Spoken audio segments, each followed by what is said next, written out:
ఇప్పుడే జీ5 app download చేయండి. చూడండి మీ ఫేవరెట్ టీవీ షోస్ ఎప్పుడైనా ఎక్కడైనా. ఎత్తుకో అమ్మే. ఆగండమ్మా, ఏం చేస్తున్నారు? ఏమైంది పంతులో? అమ్మా, నువ్వు పరందమయ్య గారి కూడలు కదూ? అవునండి. మరి నువ్వు కడుపుతో ఉన్నావని చెప్పారే, మరి ఇలాంటి బరువులు మోస్తున్నావేంటి? మొక్కుబడి ఉంటే తీర్చుకుంటా ఉండాం పంతులు గారు.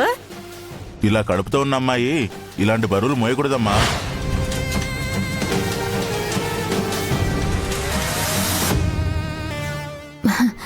బరువని మొక్కుల్ని పక్కన పెట్టలేం కదా పంతులు గారు.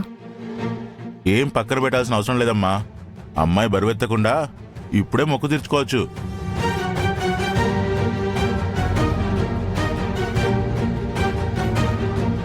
అలా ఎలా పంతులు గారు? అమ్మాయికి అక్కో చెల్లెలో ఉంటే ఆ అమ్మాయి పేరు మనసులో తలుచుకొని ఆ అమ్మాయి బరువెత్తుకొని ప్రదక్షిణలు చేస్తే సరిపోతుంది.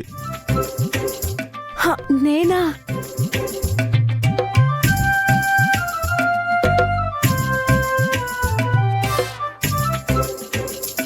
ఏంటి కాచి అలా అయిపోయావు? అక్క కోసం మా మాత్రం చేయలేవా? చేస్తా. షూర్ కదా? 25 కేజీలు కూడా ఒక బరువా?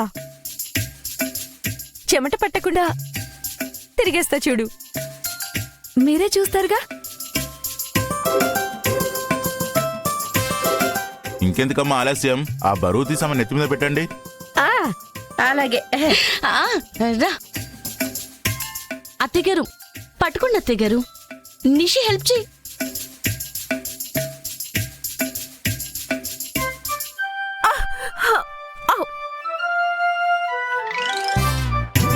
నిషిక, నువ్వు నా మీద కావాలనే ప్లాన్ చేసావు కదా? అయ్యో కాదే. రా, జాగ్రత్త.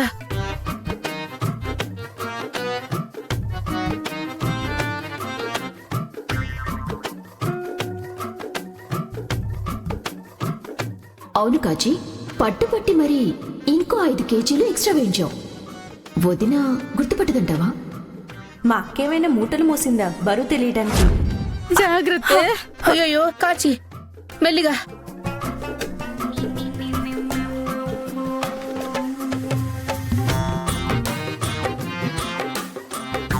కాచి జాగ్రత్త.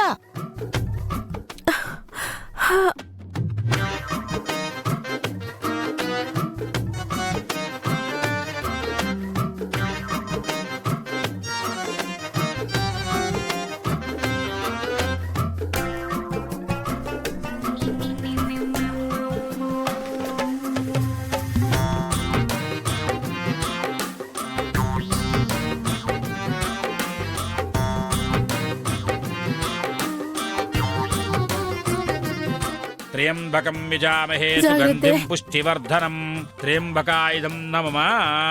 అయ్యో కాచి, అయ్యో అయ్యో అమ్మ కాచి, ఏమైందో కాచి. అయ్యో కాచి, అమ్మ కాచి, ఏమైంది కాచి? కాచి వదినా, కాచికి ఏం కాదు. మొక్కు తీర్చుకోవడం పూర్తయిపోయింది కదా, ఇక దేవతకి దండం పెట్టుకోండి. పద. జీ5 యాప్ డౌన్లోడ్ చేసి అన్ని ఎపిసోడ్స్ పూర్తి ఉచితంగా చూడండి.